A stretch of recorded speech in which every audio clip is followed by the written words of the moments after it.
Start करा था, उसमें हमने शुरुआत करी थी एम्पलीट्यूड से।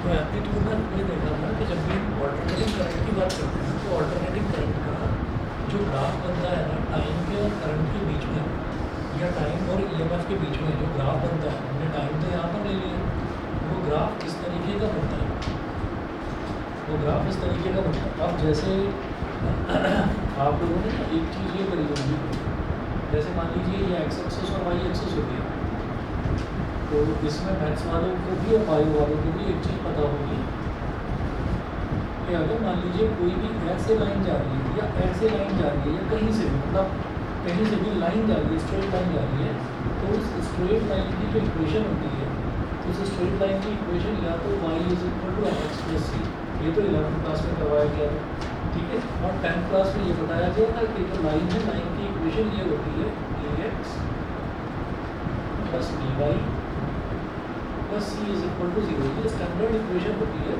Linear equation, standard linear equation होती है। लीनियर इक्वेशन को लीनियर इक्वेशन इस वजह से बोला जाता है क्योंकि अगर उसको प्लॉट करें ना हम ग्राफ पर, तो वो एक स्ट्रेट लाइन बन जाती है, इसलिए उसको लीनियर इक्वेशन बोला जाता है, ठीक है। तो ax प्लस by प्लस सी, इसी तरह से जब हम ये कहते हैं कि ऑल्टरनेटिंग करंट को अगर हम ग्राफ पर प्लॉट करें तो वो इस तरीके की वेव फॉर्म बन जाती है उसकी, और जब इस तरीके की वेव फॉर्म बनती है तो इसकी जो इक्वेशन होती है ना, ये होती है E is equal to E naught sine omega t, E is equal to E naught sine omega t. यहाँ पर E क्या है? ऑल्टरनेटिंग ईएमएफ, जो टाइम के साथ चेंज होने वाला ईएमएफ है उसको हम ऑल्टरनेटिंग ईएमएफ बोलते हैं, ठीक है। जैसे ऑल्टरनेटिंग करंट, तो करंट तो ऑल्टरनेटिंग करंट हो गया, और ईएमएफ क्या हो गया, यानी कि वोल्टेज क्या हो गया, ऑल्टरनेटिंग ईएमएफ कह देते हैं उसको, ठीक है। अब जरा देखिएगा, तो मैंने इसमें लास्ट क्लास में आपको बताया था कि एम्पलीट्यूड क्या होता है। तो एम्पलीट्यूड हमने ये कहा कि जो मैक्सिमम वैल्यू होती है ना करंट की जो मैक्सिमम वैल्यू होती है वो पूरे ग्राफ में, आप ऑल्टरनेटिंग करंट का या ऑल्टरनेटिंग ईएमएफ का जब आप ग्राफ बनाएंगे तो पूरे ग्राफ की ए की वैल्यू आती है। तो हमने ये कहा कि जो ए की वैल्यू है, जो मैक्सिमम वैल्यू है, इसको हम बोल देते हैं ई नॉट, मैक्सिमम वैल्यू को हम ई नॉट बोल देते हैं। तो that maximum value is called it's amplitude, तो इस ई नॉट को हम बोलते हैं एम्पलीट्यूड।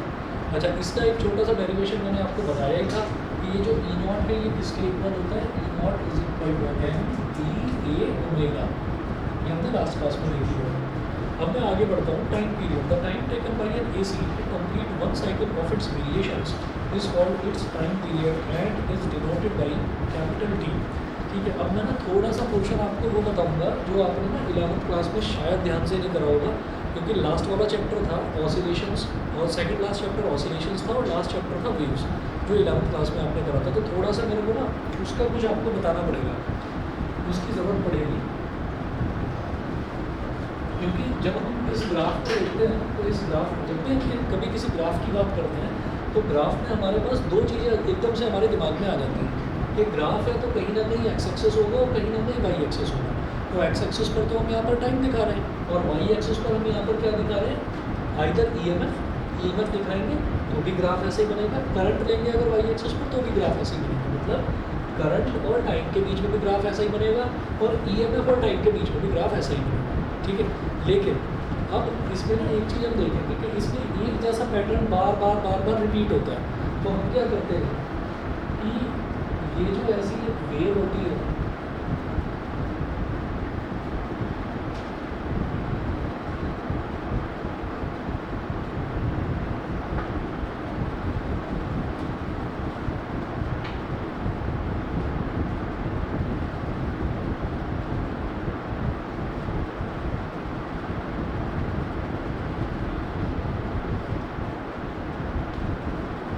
इसको हम क्या करेंगे, इसको हम एक कोऑर्डिनेट एक्सिस पर प्लॉट करने की कोशिश करेंगे इस वेव को। आप कहेंगे कि वेव को तो हमने दिखा दिया ना यहाँ पर, हम ये कहेंगे कि नहीं, यहाँ पर हमारे पास ना दो ही चीज़ें दिखाई दे रही हैं हमको, कि आइदर फर्स्ट क्वाड्रेंट और फोर्थ क्वाड्रेंट, फर्स्ट और फोर्थ क्वाड्रेंट दिखाई दे रहा है। क्वाड्रेंट ऐसे ही होते हैं कि फर्स्ट, ये सेकंड, ये थर्ड और ये फोर्थ। तो यहाँ पर मेरे को फर्स्ट और फोर्थ दिखाई दे रहा है। अगर चारों क्वाड्रेंट्स में इसको बनाने की कोशिश करूँ तो क्या होगा, या फिर इस टाइम से क्या मेरे को अंदाज़ा लग सकता है, इस टी से क्या मेरे को अंदाज़ा लग सकता है कि ओमेगा टी क्या होगा। तो ओमेगा टी क्या होता है, हमने पहले भी बताया था, ओमेगा टी होता है थीटा, ओमेगा टी होता है थीटा। अच्छा, तो फिर से एक चीज़ बताता हूँ कि जैसे मान लीजिए हमारे पास एक सर्कुलर पाथ है, जहाँ पर भी ये चीज़ समझ में ना आए वो मेरे को बता देना, क्योंकि उसके बाद मैं ये मानकर चलूँगा कि आपको पता है कि वेव में और सर्कल में रिलेशन क्या होता है। ठीक है, वेव में और सर्कल में रिलेशन क्या होता है ये मैं मानकर चलूँगा। तो हो सकता है मैं आज आपको एक बार या 2 बार या 3 बार बताऊँ इस चीज़ को, तो बोर मत होना। ठीक, नहीं समझ में आए तो भी बता देना, कुछ ज़्यादा ही समझ में आए तो भी बता देना कि भाई अब और ज़रूरत नहीं है।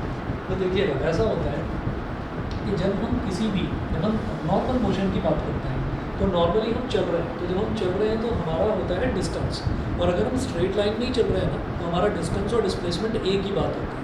अगर हम स्ट्रेट लाइन में, मान लीजिए मैं यहाँ से और इस सोफे तक जाता हूँ, तो हम ये कहेंगे कि भाई आप स्ट्रेट लाइन में ही गए, आप ना टेढ़ा मेढ़ा घूम कर नहीं गए, तो जो डिस्टेंस है वही डिस्प्लेसमेंट। और अगर मान लीजिए हमने क्या करा कि हम यहाँ से सोफे तक चले गए और फिर हमने कहा कि नहीं मैं तो आगे से घूम कर जाऊँगा सोफे तक, तब मेरा डिस्टेंस अलग हो जाएगा, डिस्प्लेसमेंट अलग हो जाएगा। ठीक है ना, डिस्टेंस और डिस्प्लेसमेंट तब अलग हो जाएगा, लेकिन अगर स्ट्रेट लाइन है तो डिस्टेंस और डिस्प्लेसमेंट एक ही बात है। अच्छा, तो जब हमको वेलोसिटी निकालनी होती है तो वेलोसिटी क्या होता है, डिस्प्लेसमेंट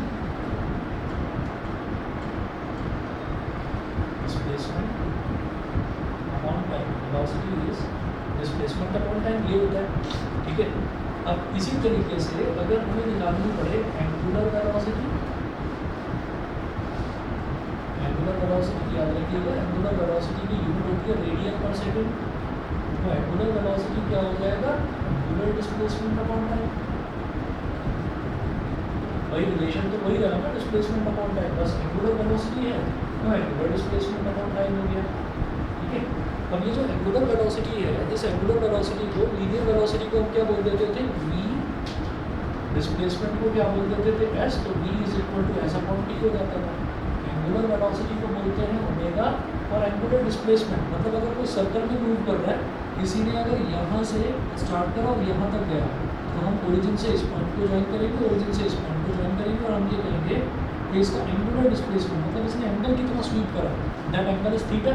ठीक है, और ये जो एक सर्कल में घूम रहा है तो इसकी एंगुलर वेलोसिटी, जिसको रेडियल वेलोसिटी भी बोलते हैं, that is taken as omega, उसको ओमेगा बोलते हैं। स्मॉल w को थोड़ा घुमावदार बना देते हैं, उसी को ओमेगा बोलते हैं।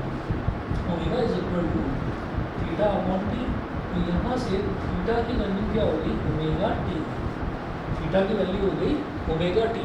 ठीक है, तो ये चीज़ शायद मैं पहले भी बता चुका हूँ, इस चीज़ को एक तो याद रखिएगा कि थीटा का मतलब, एंगल का मतलब ही ओमेगा टी है। तो अगर मैं इसकी बात करता हूँ, वापस ऑल्टरनेटिव करंट पर आ रहा है, तो अगर मैं ऑल्टरनेटिव करंट की वेवफॉर्म की बात करता हूँ, तो हमने कहा कि वेवफॉर्म ऐसे ऐसे ऐसे ऐसे चलती जाती है। तो हम एक बेसिक एक साइकिल की बात करते हैं कि ये करंट ऊपर उठा, नीचे आया, फिर नेगेटिव डायरेक्शन में गया, फिर यहाँ पर वापस जीरो हो गया। तो हम सिर्फ एक बेसिक साइकिल की बात करते हैं। तो एक बेसिक साइकिल में मैं एक्स एक्सिस पर टाइम देखता हूँ और वाई एक्सिस पर मैं EMF देखता हूँ। तो इसमें एंगल कहाँ से मेज़र करें, एंगल तो मेरे को समझ में नहीं आ रहा, एंगल कैसे मेज़र करें। तो एंगल ऐसे मेज़र करा जाता है कि जितना इसका एम्पलीट्यूड है ना, जितना इसका एम्पलीट्यूड है, एम्पलीट्यूड का मतलब इसकी मैक्सिमम वैल्यू, उस मैक्सिमम वैल्यू को मेज़र करा जाता है। मैक्सिमम वैल्यू को मेज़र कर लिया, स्केल से मेज़र करा, स्केल से मेज़र करा तो मैक्सिमम वैल्यू निकल कर आई, मान लीजिए 2 सेंटीमीटर या मान लीजिए 3 सेंटीमीटर। और ये जो इसका टाइम एक्सिस है, टाइम एक्सिस से ही बिल्कुल मैच करते हुए आपने एक स्ट्रेट लाइन बना दी, बिल्कुल अलॉन्ग इट्स एक्सिस। ठीक है, आपने एक चीज़, अगर इस चैप्टर का सिलेबस देखा होगा, तो इस चैप्टर के सिलेबस में आपने देखा होगा एक टर्म लिखी होगी फेजर डायग्राम। ठीक है, तो मैं फेजर डायग्राम का बेसिस आपको क्लियर कर दूँ कि फेजर डायग्राम बनता किस तरीके से। तो होता क्या है कि आपने इसका ये मेज़र कर लिया, मेज़र करा, आपका निकल गया 3 सेंटीमीटर। 3 सेंटीमीटर करते ही आपने कंपास लिया और 3 सेंटीमीटर का रेडियस लिया उसमें, और रेडियस लेकर आपने 3 सेंटीमीटर का ये सर्कल बना दिया है।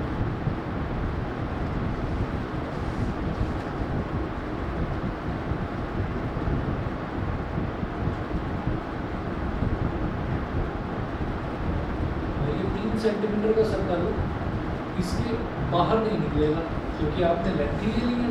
तो वो रेडियस यहाँ पर भी तो 3 होगा, यहाँ पर भी तो 3 होगा, ये नीचे वाला थोड़ा ज़्यादा हो गया, और आप शायद समझ गए मुझे। हमने जितना इसका मैक्सिमम एम्पलीट्यूड मान लीजिए 3 सेंटीमीटर था, तो 3 सेंटीमीटर इधर भी है, 3 सेंटीमीटर इधर भी, और ऐसे एक सर्कल बना। ठीक है, अच्छा, अब इसके बाद क्या होगा, इसके बाद की कहानी ये है कि हमसे ये कहा जाएगा कि भाई हमें ना पूरे साइकिल नहीं दे रखी, हमें पूरी साइकिल नहीं दे रखी, थोड़ी सी साइकिल दे दी कि भाई करंट ना या ईएमएफ ना यहाँ से स्टार्ट हुआ और यहाँ तक पहुँच गया बस। तो इसमें ज़रा बताओ फेज़ कितना, ठीक है। अभी तो सोसाइटी में रह रहे हैं, सोसाइटी से पहले का जब ज़माना हुआ करता था, जब गली मोहल्लों में रहा करते थे, छोटी कॉलोनीज़ में रहा करते थे, तो वहाँ पर लाइट चली जाती थी और लाइट जाती थी तो ये कहते थे यार उसकी तो आ रही है, मेरी नहीं आ रही है, उसका फेज़ आ रहा है, हमारा फेज़ नहीं आ रहा। तो ये फेज़ बहुत सुना होगा आपने, ये डबल फेज़ का ट्रांसफार्मर लगा हुआ है यहाँ पर, ये कॉलोनी अच्छी है, यहाँ की लाइट नहीं जाती, एक फेज़ जाता है तो दूसरा फेज़ आ जाता है, तो लाइट यहाँ पर आती रहती है। वो फेज़ कुछ नहीं है, वो फेज़ एंगल है। और वो फेज़ भी कहाँ से आया, वो फेज़र डायग्राम से आया। कैसे आया, हमने कहा कि यहाँ से लेकर और यहाँ तक ईएमएफ है, तो जरा फेज़ बता दो इसका कितना होगा। तो हम ये कहेंगे कि यहाँ से एक डॉटेड लाइन टक टक टक टक टक ऐसे ड्रॉ करी, ठीक है। तो ये देखेंगे कि ये जो डॉटेड लाइन है कि यहाँ पर कहाँ पर टच करेंगे। क्या होता है कि हमें ये देखना होता है कि ये यहाँ से लेकर और यहाँ तक वाला है, यहाँ से लेकर यहाँ तक वाला है। तो हमने यहाँ से स्टार्ट करा और ये देखा कि ये सर्कल को कहाँ टच कर रहा है, यहाँ टच कर रहा है। फिर इस पॉइंट को देखा तो ये सर्कल को कहाँ टच कर रहा है, यहाँ पर। तो ये जो हमारा शेडेड रीजन है ना, इसने क्या बना दिया, इसने फर्स्ट क्वाड्रेंट बना दिया, इसने फर्स्ट क्वाड्रेंट बना दिया। तो फर्स्ट क्वाड्रेंट में जो करंट है वो करंट यहाँ से या ईएमएफ जो है ऑल्टरनेटिंग ईएमएफ वो यहाँ से यहाँ तक पहुँचा और फर्स्ट क्वाड्रेंट में हमारा फेज़ यहाँ से यहाँ तक पहुँचा। तो फेज़ कितना हो गया 90 डिग्री, यानी कि पाई बाई टू। उसके बाद हम ये कहते हैं कि अब यहाँ से लेकर और यहाँ तक वाले वेव फॉर्म की बात करते हैं। तो हमने कहा यहाँ वाले को इधर टच करो और इधर वाले को इधर टच करो।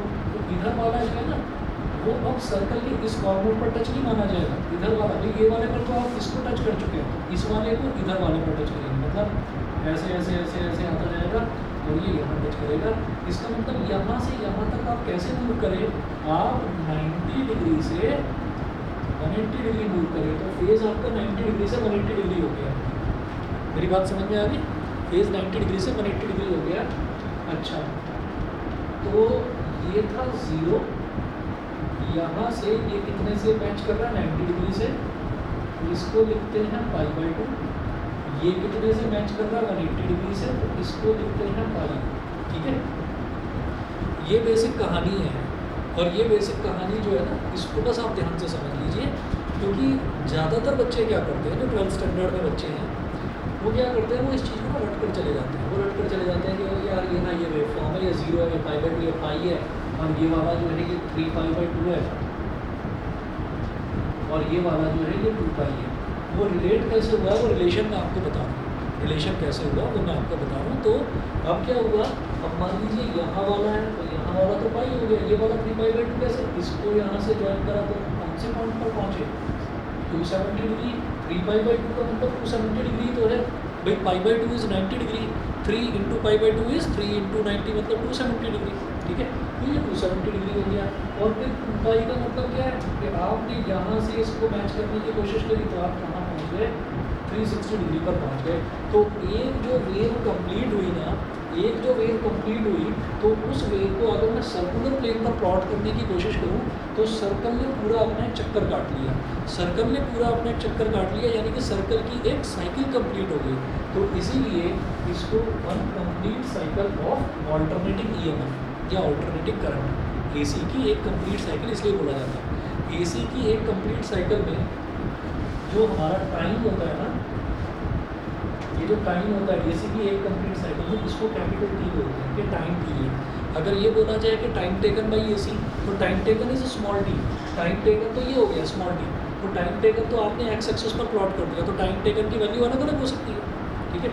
आपसे कोई कहे कि भाई यहाँ पर बताना टाइम टेकन कितना है, तो आपने कोई अच्छा यहाँ वाला टाइम टेकन मेज़र किया है, मेज़र करें स्केल आउट कर मेज़र करने की, ठीक है। लेकिन अगर बोले कि टाइम पीरियड कितना होगा तो time period would remain fixed. कोई भी जो एसी है उसका टाइम पीरियड वो फिक्स रहेगा। हम जो अपने घरों में पंखा जो चलता है या लाइट जो चलती है तो उसमें ऐसा नहीं होता कि कभी तो पंखा चल रहा बहुत तेज़, कभी एकदम धीमा हो गया, कभी ट्यूबलाइट बहुत ब्राइट चल रही है, कभी एकदम धीमी हो गई। तो एक जैसा ही उसका साइकिल रहता है, ठीक है ना। मैक्सिमम वैल्यू भी एक ही रहेगी, मिनिमम वैल्यू भी एक ही। तो कितने टाइम में मैक्सिमम, कितने टाइम में 0 हो रही है वो फिक्स है, ठीक है। तो that fixed amount of time is called time period. तो मेरा सेकेंड टर्म वही है, हमने ऑल्टरनेटिंग करंट में पहला टर्म देखा था एम्पलीट्यूड, एम्पलीट्यूड क्या है कि मैक्सिमम करंट या मैक्सिमम ईएमएफ कितना होगा, that is called it's amplitude. फिर टाइम पीरियड, तो टाइम पीरियड कैसे निकालेंगे? टाइम पीरियड देखिएगा, अभी अभी एक रिलेशन बताया, omega is equal to theta upon t, omega is equal to theta upon t. तो टाइम पीरियड कब निकलेगा? जब ऑल्टरनेटिंग करंट अपनी एक साइकिल कंप्लीट कर लेगा, अपनी एक साइकिल कंप्लीट कर लेगा। जब वो साइकिल कंप्लीट कर लेगा, एक्चुअली क्या है कि ये जो सर्कुलर प्लेन है ना, ये सर्कुलर प्लेन बनाकर जनरली हो सकता है, आप पता नहीं स्कूल में भी शायद कराया गया होगा या नहीं कराया गया होगा, इसलिए मैं आपको बता रहा हूँ कि ये आपको सभी को क्लियर है ना। तो बस ये रट लेते हैं जनरली बच्चे भी कि भाई 0 है, इधर π/2 है, इधर पाई है, इधर 3π/2 है और इधर 2π है, ठीक है। तो आप बस ये याद रखिए, जब एक साइकिल कंप्लीट हो गई तो कितना एंगल मूव हो गया? 360, 2π। जब आधी साइकिल कंप्लीट हुई तो कितना एंगल मूव हो गया? पाई, यानी कि 180 डिग्री, कितना एंगल मूव हो गया? तो अब जरा देखिएगा, टाइम पीरियड का मतलब क्या है कि एक साइकिल कंप्लीट हो गई तो omega is equal to theta, एक साइकिल कंप्लीट हो गई तो थीटा कितना हो गया? 360 डिग्री, 2π, ठीक है, ये हो गया 2π। और उसी केस में जब पूरी एक साइकिल कंप्लीट हो जाती है तो ये जो टाइम टेकन है, this time taken he time period कहलाता है। तो ये टी हो गया, तो जो ये टी है, इस टी को इधर ले आओ, ओमेगा को इधर ले आओ, तो T is equal to 2π upon omega, ठीक है। यही टाइम पीरियड है जो हमारा नेक्स्ट टर्म है। तो देखिएगा, the time taken by an AC to complete one cycle of its variations is called its time period and is denoted by capital T। Time period is equal to angular displacement in a complete cycle. Angular displacement क्या होता है? Angle ही तो होता है, ठीक है, theta ही तो होता है। तो angular displacement in a complete cycle is theta, और कंप्लीट साइकिल में जो थीटा होता है उसकी वैल्यू 2π होती है, तो that's why it is written as 2π and upon angular velocity is omega, तो T is equal to 2π upon omega. मुझे लगता है यहाँ तक सभी को क्लियर हो। अब दोबारा बताते हैं, फेज़ वाला जो है, फेज़ इस तरीके से बनता है, आप ये देखिएगा कि आपको करना क्या है, अपने ये जो चीज़ है ना, this is called phasor diagram, this is called phasor diagram.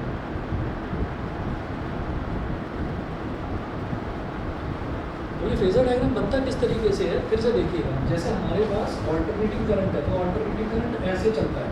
Alternating current मतलब टाइम के रिस्पेक्ट में, अगर मैं करंट मेजर करूँ 1 सेकंड पर इतना, 2 सेकंड पर इतना, 3 सेकंड पर इतना, 4 सेकंड पर इतना, तो मैं मेजर करता जा रहा हूँ करंट, और उसको मैं ग्राफ पर प्लॉट करता जा रहा हूँ।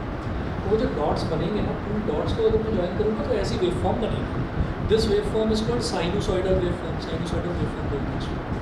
साइनोसॉइडल जो है उसी की शॉर्ट फॉर्म साइन होता है, साइन मतलब साइनोसॉइड को साइन बोलते हैं, साइन थीटा परपेंडिकुलर ऑफ 90°। अब देखिएगा, तो हमने ये करा कि जो इसका एम्पलीट्यूड है, एम्पलीट्यूड यानी कि करंट EMF की मैक्सिमम वैल्यू वो ले लिया। मान लीजिए 3 सेंटीमीटर था, तो 3 सेंटीमीटर रेडियस लेकर मैंने इधर एक सर्कल बना लिया। तो ऑब्वियस सी बात है कि ये भी तो रेडियस ही होगा, तो ये रेडियस कितना होगा, ये इससे ऊंचा तो जा नहीं सकता, क्योंकि हमने रेडियस ही 3 सेंटीमीटर लिया। तो वो रेडियस लेकर हमने एक सर्कल बना लिया। अब जब हमने सर्कल बनाया तो हम क्या करेंगे, हम इसको, ये जो वेव फॉर्म है ना, एक्चुअली अगर याद हो तो इसको ट्रांसवर्स वेव बोलते हैं। ट्रांसवर्स वेव याद है, ये ऊपर वाला हिस्सा कहलाता है क्रेस्ट, नीचे वाला ट्रफ, ठीक है। जैसे मान लीजिए एक स्विमिंग पूल है, स्विमिंग पूल का जो एज है ना, उस एज पर मैं कैसे भी करके अपनी आँख सेट करके बैठा हुआ वहाँ पर, और किसी ने, तुम्हारे किसी दोस्त ने पत्थर फेंक दिया उसके अंदर। अभी पत्थर फेंका तो क्या होगा कि उसमें ना रिपल्स उठनी शुरू होगी।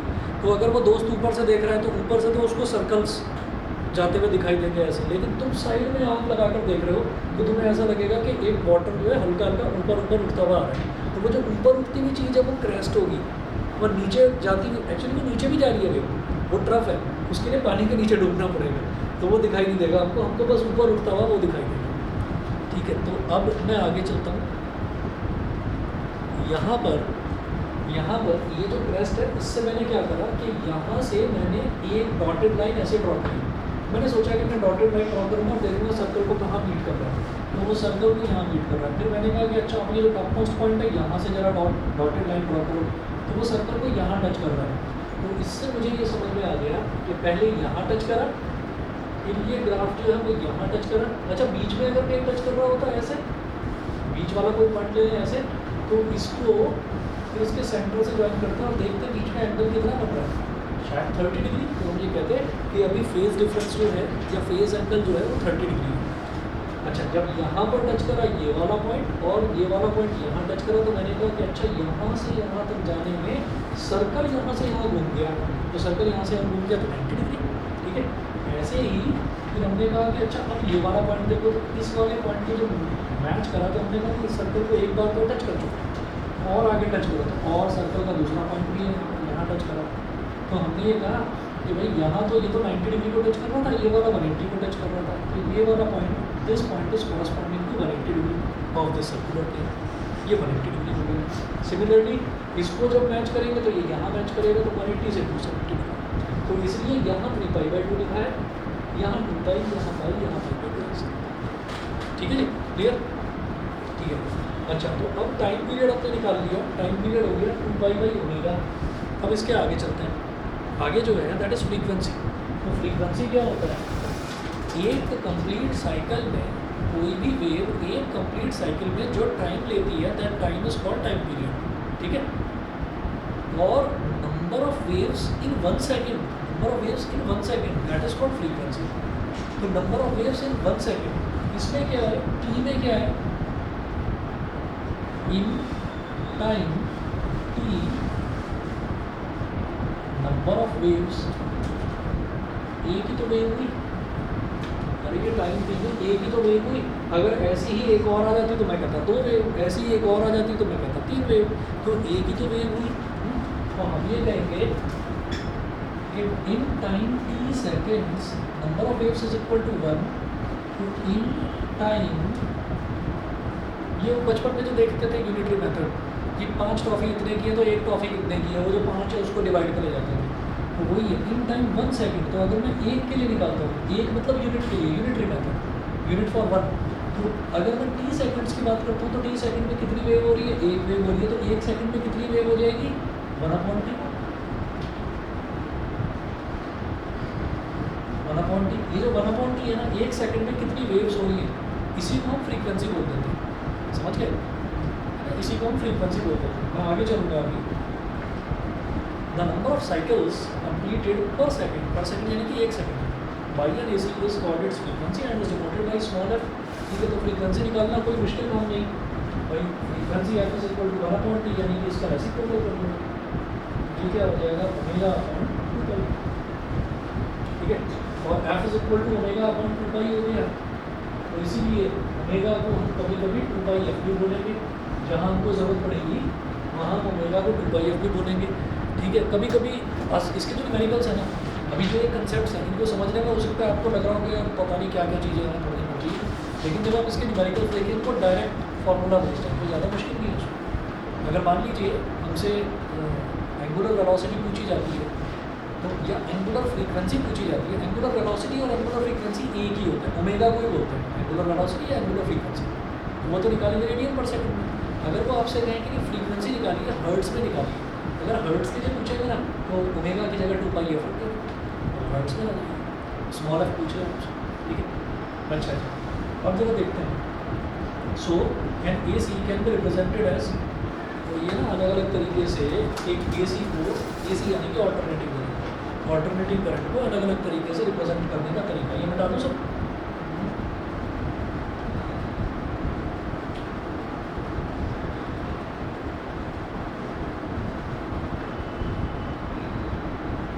बस वीडियोस सारी की सारी सेव रखना, जब भी कभी रिवाइज़ करने बैठेंगे तो रिवाइज़ करते टाइम आपको कहीं भी ज़रूरत पड़े तो वीडियोस हेल्प करेंगे। ठीक है, मैं पूरे साल इसको कहीं डिलीट नहीं करने वाला। तो so an AC can be represented as, तो हमें मालूम है कि जैसे ऑल्टरनेटिंग EMF को लिखते हैं E is equal to E0 sin ωt, ऐसे ही ऑल्टरनेटिंग करंट को लिखते हैं I is equal to I0 sin ωt। तो अगले ही स्टेप में हमने क्या करा, ओमेगा की जगह 2πf रख दिया। ठीक है, तो I की वैल्यू इस तरह से लिखी जा सकती है, I is equal to I0 sin 2πf, ऐसे लिखा जा सकता है। ठीक है, ये भी ठीक है। या फिर आप कहें कि नहीं मेरे को तो कैपिटल टी के टर्म्स में लिखना है, तो कैपिटल टी के टर्म्स में लिखो, I is equal to I0 sin 2π, small f को क्या लिखा जा सकता है, 1/t, 2π इंटू 1/t यानी कि 2π और capital T small T.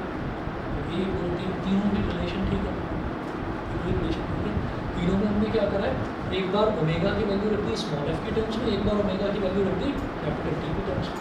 Omega की वैल्यू एक बार रख दी पहले कैपिटल में, एक बार बस ये करो। उसके बाद थर्ड देखिएगा, पेज नंबर 3 पर आइए।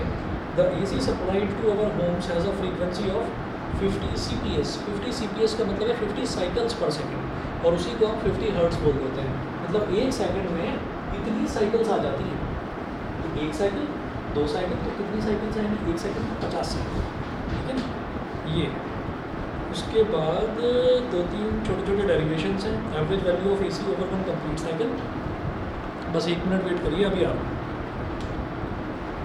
करवाता हूँ।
चलिए जी नेक्स्ट टॉपिक देखेंगे, average value of AC over one complete cycle.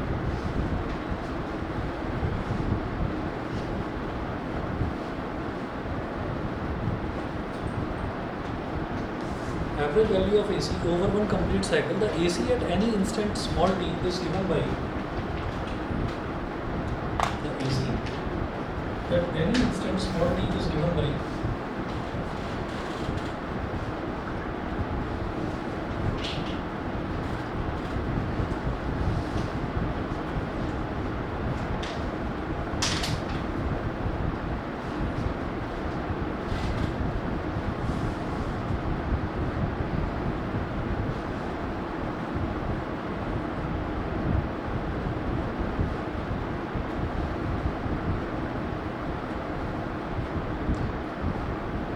is equal to I naught sin omega t. At any instant, AC alternating current is given by I is equal to I naught sin omega t. Assuming the current remains constant for a small time dt. हमने कहा बहुत मामूली से time के लिए, छोटे से time के लिए मैं कहूँगा कि जरा सा टाइम है तो करंट यहाँ से और मान लीजिए बस यहाँ तक आ गई, तो हम ये कहेंगे उतने टाइम के लिए हम करंट को कांस्टेंट मान सकते हैं। स्मॉल टाइम ले लिया, dt ले लिया। So assuming the current remains constant for a small time dt, then the amount of charge that flows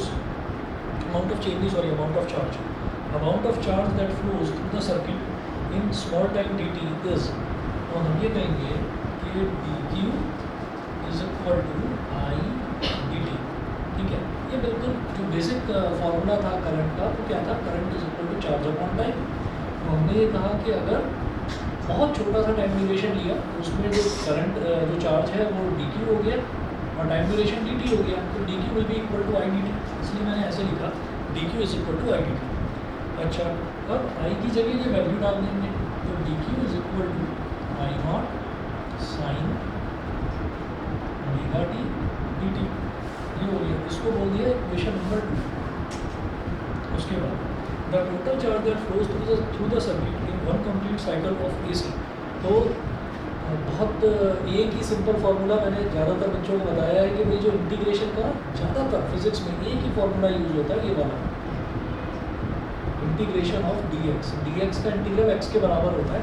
और ये फार्मूला भी कहाँ से आया, ये ऐसे आया कि x की पावर n dx, इसका इंटीग्रल होता है x की पावर n+1 अपॉन n+1।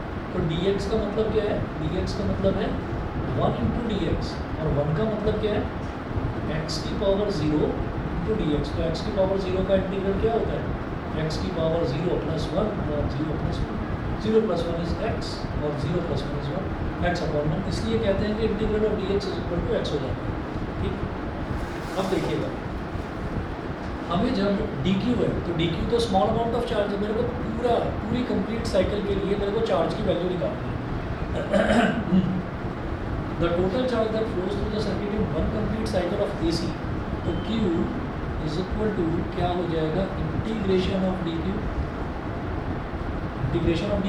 अब क्या करेंगे, इंटीग्रेशन ऑफ dq की वैल्यू डालिए I naught sine omega t dt over one complete cycle में आप ये देखें यहाँ पर क्या लिखा हुआ है, dt। स्मॉल d के साथ जो टर्म लिखी रहती है, वही वेरिएबल होता है। तो वेरिएबल क्या है, t। और एक कंप्लीट साइकिल में t कहाँ से कहाँ तक जा रहा है, 0 से लेकर कैपिटल T तक। कंप्लीट साइकिल में टाइम ड्यूरेशन कितना है, कैपिटल T। तो ये हो जाएगा 0 से कैपिटल T। ठीक है, अच्छा जी, अब आगे चलेंगे।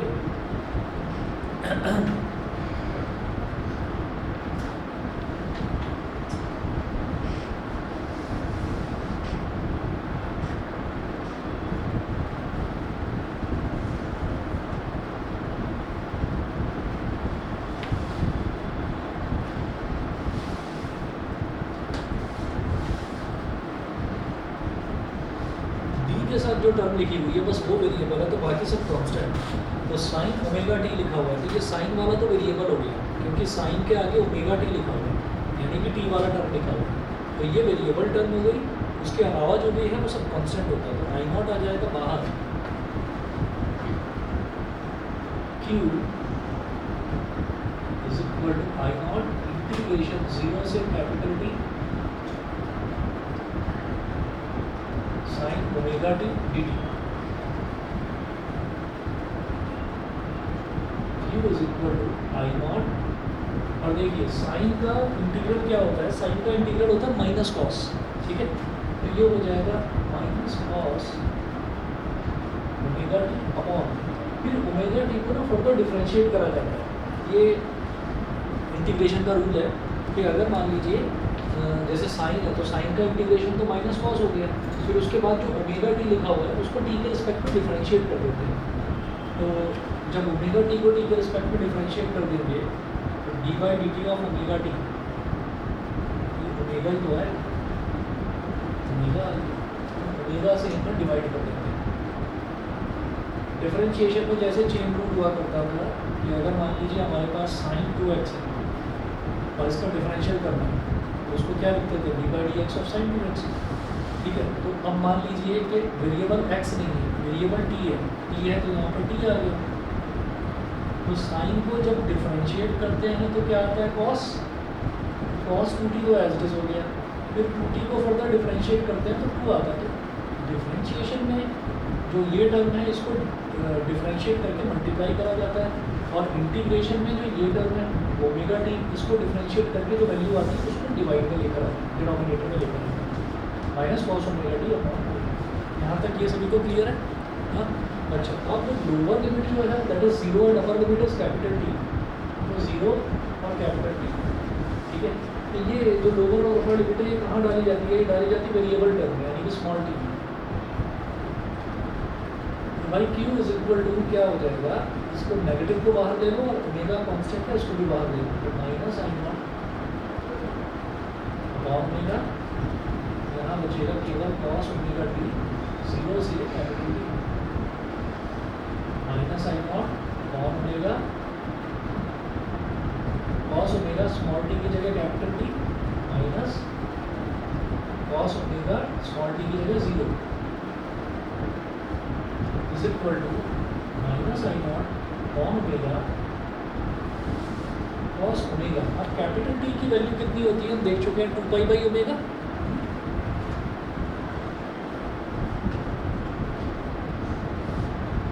माइनस कॉस 0, ओमेगा से ओमेगा कैंसिल आउट हो गया, minus I naught upon omega, ये क्या हो गया कॉस 2 पाई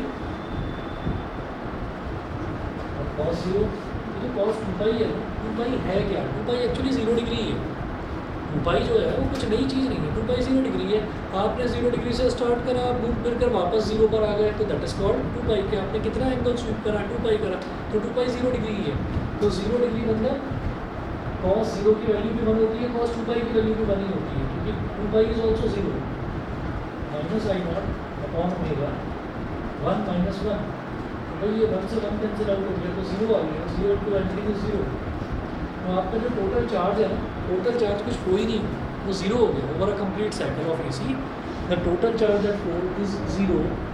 तो जब हमारा चार्ज की वैल्यू 0 आ गई, so the average value of AC over a complete cycle of AC is, जब हम एवरेज वैल्यू ऑफ करंट निकालेंगे, I average, I AB is for average, ये क्या हो जाएगा, ये हो जाएगा Q upon T, Q is 0, 0 upon T is 0, तो आई एवरेज कितना हो गया 0। बोलिए जी क्लियर है, ठीक है। अच्छा जी, इसके बाद अगला देखते हैं, नेक्स्ट जो है वो है मीन और average value of AC, mean और एवरेज वैल्यू ऑफ AC। तो मीन और एवरेज वैल्यू क्या है, it is defined as that value of DC which sends the same charge in a circuit in the same time as is sent by the given AC in its half time period. It is denoted by I average or IM. तो क्या होता है, it is defined as that value of DC which sends the same charge in a circuit. तो क्या होता है कि average value या मीन वैल्यू ऑफ AC वो ये होती है कि अगर हम किसी डायरेक्ट करंट की बात करें, DC की बात करें, तो DC अगर मान लीजिए किसी टाइम में, किसी टाइम ड्यूरेशन में DC जो है वो कुछ चार्ज सेंड कर रहा है, ठीक है, सेम अमाउंट ऑफ चार्ज, जैसे मान लीजिए उसने मान लो 10 सेकंड में उसने मान लीजिए 5 कूलम चार्ज उसने सेंड कर दिए किसी डायरेक्ट करंट में, तो हम ये कहेंगे कि 5 कूलम चार्ज AC कितनी देर में सेंड करेगा, तो AC ना अपनी आधी साइकिल में भेजेगा उतनी, ठीक है। देखिए वही लिखा हुआ है, it is defined as that value of DC which sends the same charge in a circuit in the same time as a set by the given A C in its half time period. तो A सी अपने आधे time period में जितना charge भेजता है पूरे time period में, यानी कि पूरे में तो वो ज़ीरो भेजेगा, है ना, average value of over complete cycle में तो ज़ीरो हो जाएगी। तो आधे टाइम पीरियड में जितना वो करंट जितना वो चार्ज भेजता है उतना ही चार्ज उतने ही टाइम पीरियड में अगर डीसी को बोले तो डीसी भी उतना ही चार्ज भेजेगा। तो वो दोनों सेम होते हैं, ठीक है। तो it is denoted by I average और आई मीन। इसको आई मीन या आई एवरेज इसलिए बोल देते हैं कि यहाँ पर एसी और डीसी दोनों एक तरह से बिहेव करते हैं आधे टाइम पीरियड। तो अब देखेंगे relation between average value and peak value of AC. तो एवरेज वैल्यू में और पीक वैल्यू में जरा रिलेशन देखते हैं। ये देखिएगा, the value of AC at any instant small t is given by I is equal to I naught sin omega t. This current can be assumed to remain constant for a small time dt.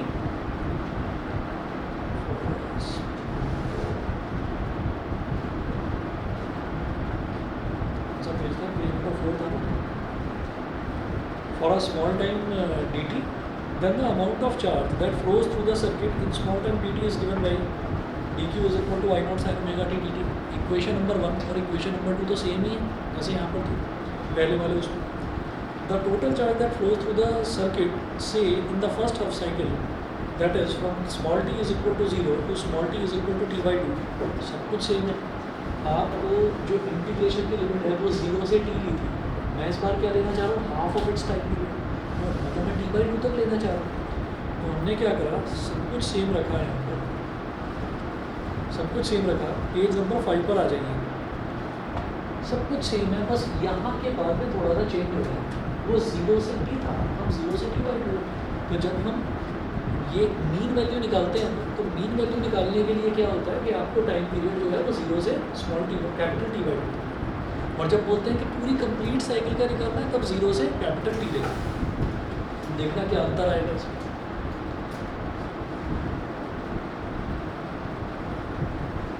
अरे online वालों को समझ में आ रहा है भाई, सभी को क्लियर है यहाँ तक, बता दीजिए।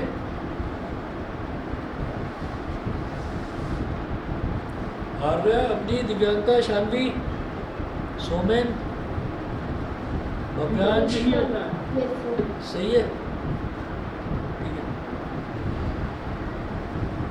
रेजोनेंस हो गया था, अभी सबकी आवाज़ मिक्स हो गई। तो Q इज इक्वल टू है I not into minus cos omega T upon omega, और 0 से कैपिटल t/2, 0 से कैपिटल t/2। पेज नंबर 5 पर हूँ मैं सबसे ऊपर। उसके बाद देखिएगा फिर वही काम करेंगे कि माइनस बाहर निकाल लेंगे, ओमेगा बाहर निकाल लेंगे, क्योंकि ये दोनों तो कांस्टेंट है। Minus I naught upon omega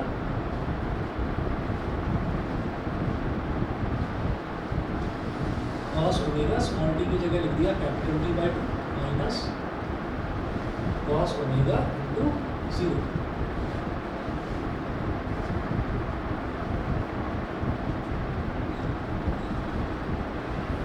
Q is equal to minus I naught upon omega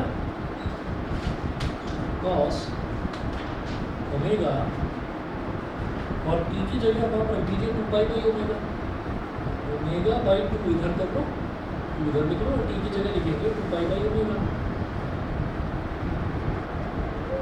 minus cos 0, cos 0 तो 1 होता है।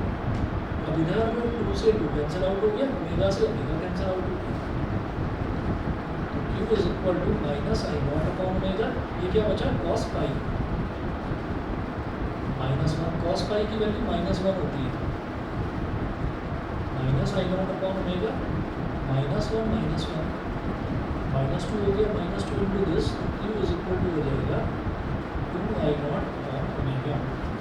तो लास्ट में आप देखिए Q की वैल्यू आ गई 2I नॉट अपॉन ओमेगा, ठीक है।